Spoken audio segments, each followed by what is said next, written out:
Welcome back to Freedom Fridays. In this episode of Freedom Fridays, we're continuing our greater study on hurts and God's healing, as well as our mini-series on the recovery that sexual abusers can find through the gospel of Jesus Christ. Let's continue our study from last week.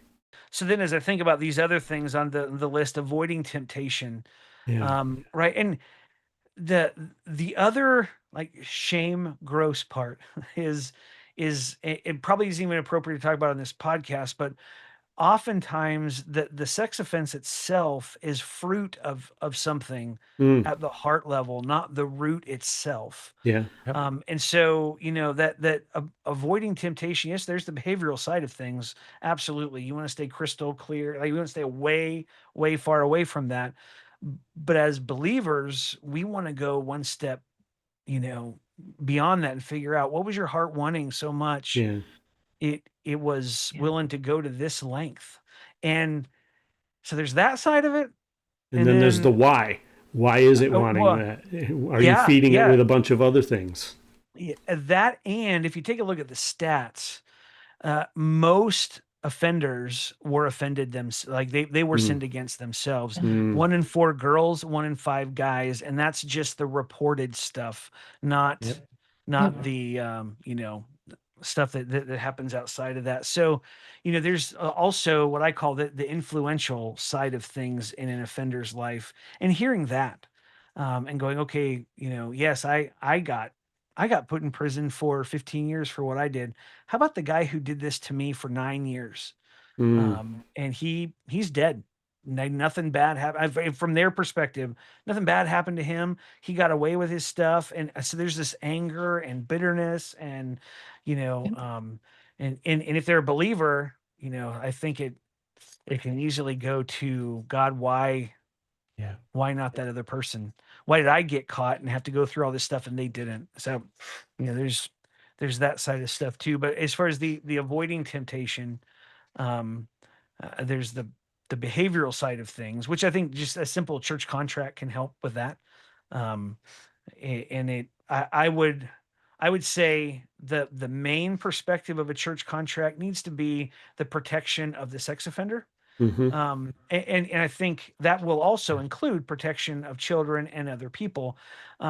But what I always said to sex offenders that were interested in coming to our church, I want you to be able to worship God. And so we want to put enough things in place to where you're free to do that without wondering, am I too close to somebody? Am I going to get in trouble for this or in trouble for that? But at the same time, if somebody were to ask, "Hey, did you know?" Da, da, da, da, da. Yeah, yeah, I did know.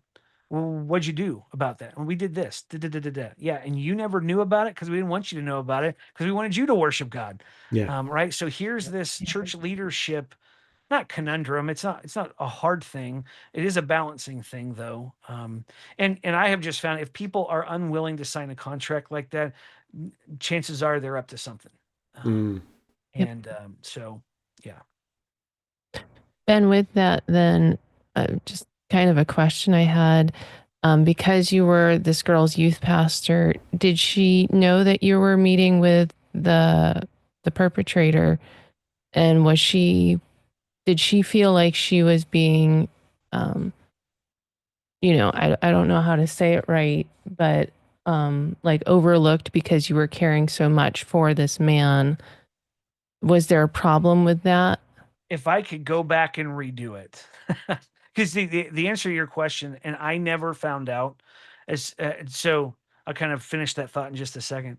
Um, but once CPS, in some states it's DSHS, in Washington it was CPS. Yeah. Once CPS found out what was going on, she was removed, and of course they try and find family members before they go into the foster system. And so her aunt, who lived on the East Coast somewhere, took her. And that happened Okay. pretty quick.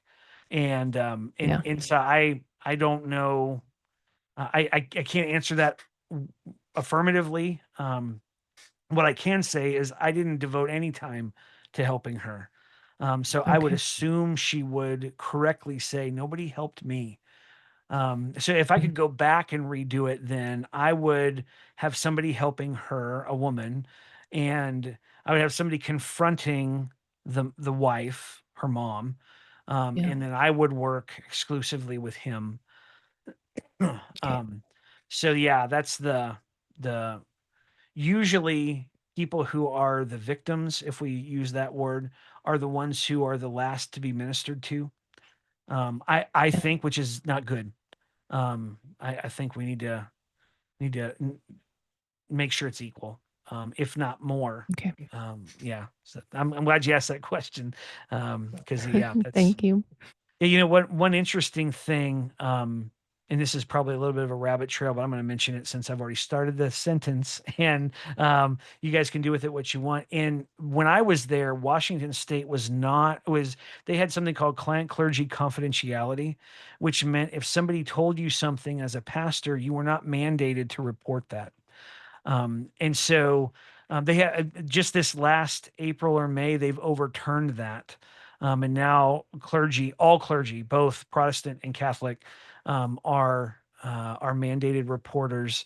I have my own suspicions as to why they did that. I don't think it was on the up and up.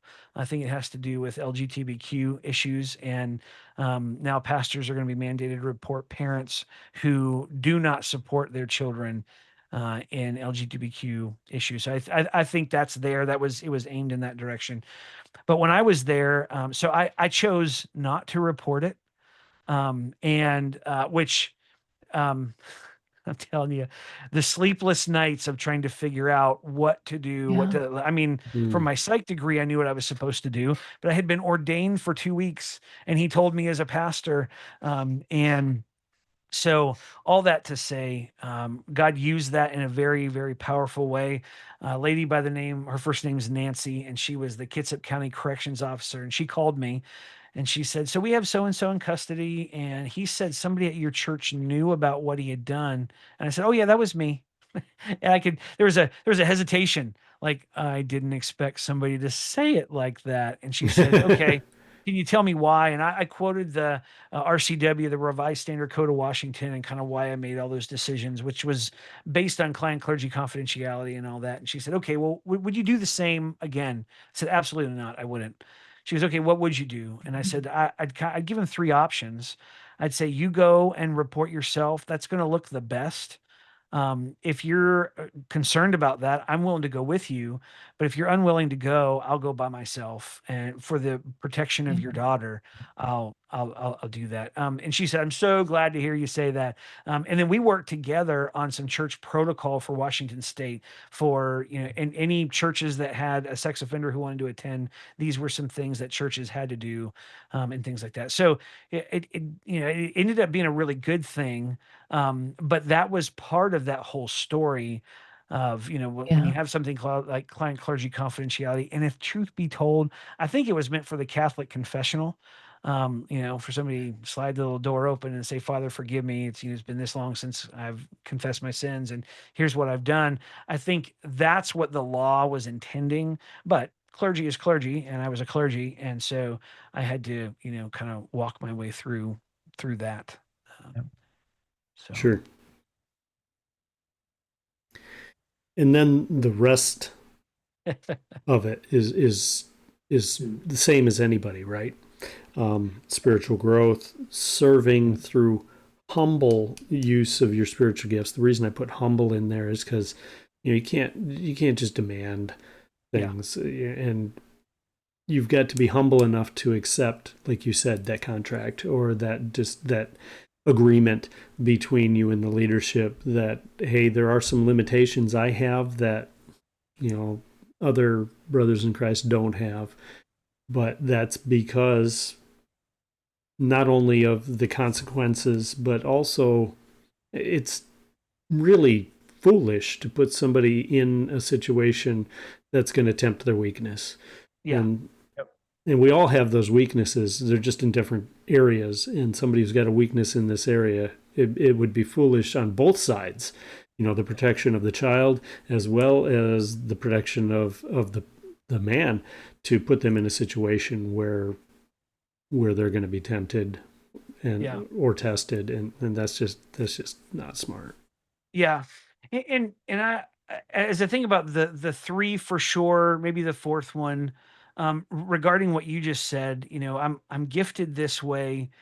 There's a wide range of reactions. The first guy, he completely accepted the, what, anybody under 18, I'm not going to be able to be around them. So he played the trumpet. And so he tried out for the church, band, and every once in a while he'd be up on the stage with, playing the trumpet. He was part of the choir, and it's really about what he felt comfortable doing, and he was fine with that. I remember one guy being very frustrated to the point of tears, and like I had people walking by my office because he raised his voice, and it was just out of frustration. I want to be like everybody else. Why Mm, can't I Yep. be like everybody else? Like everybody else has sin, and nobody has to, you don't have to meet others at the door when they show up for church, but you have to meet me at the door. And you're hanging out with me, and it was frustrating. And so I think letting people not vent, because I don't think venting is a biblical thing, but just express how frustrated they are. Um, but what I have found can be helpful is, having them understand not every Christian that worships here has thought about this particular issue Yep. from a biblical perspective. They probably have watched some movies. They probably have seen some news reports and maybe talked with family and friends, but they haven't done an in-depth study of this. And their conclusion is, everybody who's a sex offender is a predator who's out to get whoever they can. So this is where you need to love your brother or sister more than you love yourself, and mm, understand Mhm. until whatever, it could be a class they take, a book they read, a sermon they hear, until God does a work in them, right? They're just not going to see things the way you're seeing them as I talk. Um, because I've even had sex offenders around my wife and kids, and I don't tell my wife and kids. Eventually I tell my wife, but I, and it's not like they're around them all the time, but I do want them to know, I think you're safe. And now it's not day one. right. Right. There's some vetting that happens in my own head, and some things that I'm looking for. But yeah, I think that can help with some of those more negative responses of, why do I have to jump through all these hoops when other people sin and they don't have to jump through those hoops. I think just, reminding them, put yourself in the shoes of somebody who, you know, hasn't. And I usually tell them, and if other people were in here on the other side, I would say the same thing to them. Put yourself in their shoes and see what, some people take me up on that and some people don't take me up on that. Um, but yeah, one interesting, well, I find it very interesting, more than coincidental. I had just finished my doctoral work, which is the gospel and pedophilia, help and hope for Christians who suffer. And I turned it in, and I was driving home, and it was a Ford Expedition, um, back window, plain as day, that said pedophiles should burn in hell. And I just thought, I could have driven any number of ways home. Mm. I could have been behind anybody if I went 60 instead of, I'll say 50, just for the sake of this podcast. I was probably going like 70. Right, like I wouldn't have been behind this person, but it was just a reminder. There are lots of people out there who need hope. Yep. And they have been found guilty, either in a court or by family and friends, by themselves, whatever. And the gospel is for them, the life, Yep. death, and resurrection of Jesus in their place. Yeah. They need to hear that over and over and over again. So, Well, and when we look at First and Second Corinthians, it's a great example of somebody who's done something. It's not exactly this, but it's still a sexual sin, um, where the man was sleeping with his father's wife, yeah, and had to have church discipline, and had to have lots of consequences, and even to the point of being kicked out of the church, out of the congregation altogether. But then you get to Second Corinthians, and they responded correctly, and Paul had said, now's the time to bring him back and restore him. And that is the goal yep, of any discipline scripturally is restoration.